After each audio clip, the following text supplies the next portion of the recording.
Outra questão que a gente estava colocando aqui. Então, já que nós estamos falando das diferentes cápsulas, então você tinha falado lá no começo que a análise térmica também pode ser usada em alumínio. Aqui no Brasil, eu realmente não conheço nenhuma fundição que utiliza isso. Eu não conheço nenhuma que utiliza.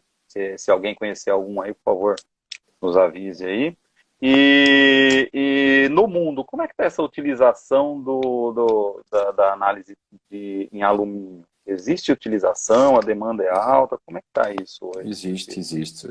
Fernando, pronto, como disse, não é a minha área onde eu trabalho mais a fundo, mas tenho conhecimento dessa utilização e tenho colegas que trabalham nessa área e existem várias fundições de alumínio que estão interessadas em utilizar a análise térmica para fazer estudos, nomeadamente em calcular, muito utilizada. A aplicação que eu mais vejo, por exemplo, é o refinamento de grão de eutético, em Eu libras de vi alguns alumínio. estudos, né, que você consegue atribuir na curva de análise térmica o tamanho médio dos grãos ali por correlação durante o Sim, sim, processo de resfriamento.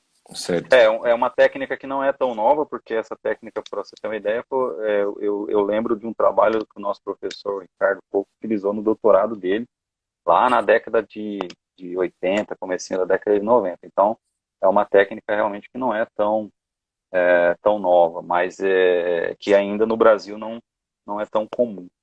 E há Ô, outra que Francisco, uma outra fala. pergunta que... Sim, sim. você ia falar também que porque o Heiler está colocando que a NEMA, que aqui em Betim, ela E na, utiliza análise térmica, e na só Europa que ela também, não a tem NEMAC. na Europa também. Ele não Sim. tem informações técnicas, mas ele sabe que utiliza. Uma outra questão, você falou de alumínio, mas tem outras utilizações em fundições que a gente não sabe, que a gente não está tão acostumado, Francisco?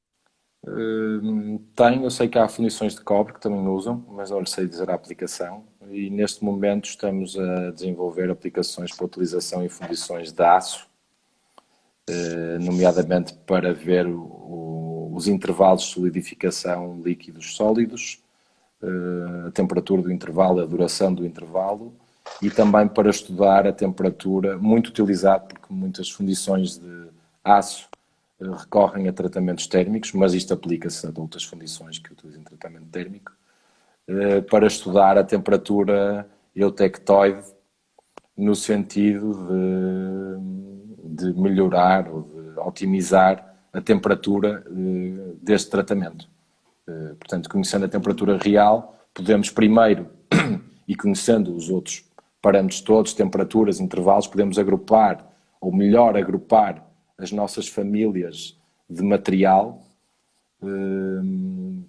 para que vamos tratar, de forma a otimizar o forno, a temperatura, o ciclo térmico do forno que vamos utilizar, incluindo famílias que têm todos comportamentos idênticos e se calhar vão receber, o tratamento térmico de uma forma semelhante. Esta é uma das aplicações, por exemplo, para o aço, que estamos a ver se terá algum sucesso. Mas é engraçado ver que alguns aços agrupados dentro da mesma família, por vezes, têm comportamentos de arrefecimento que são um pouco diferentes do que estávamos à espera. Existe uma aplicação muito clássica da análise térmica no aço, que também é para medir o sobreaquecimento. É assim que se diz em brasileiro, sobreaquecimento. Superheat. Sobreaquecimento.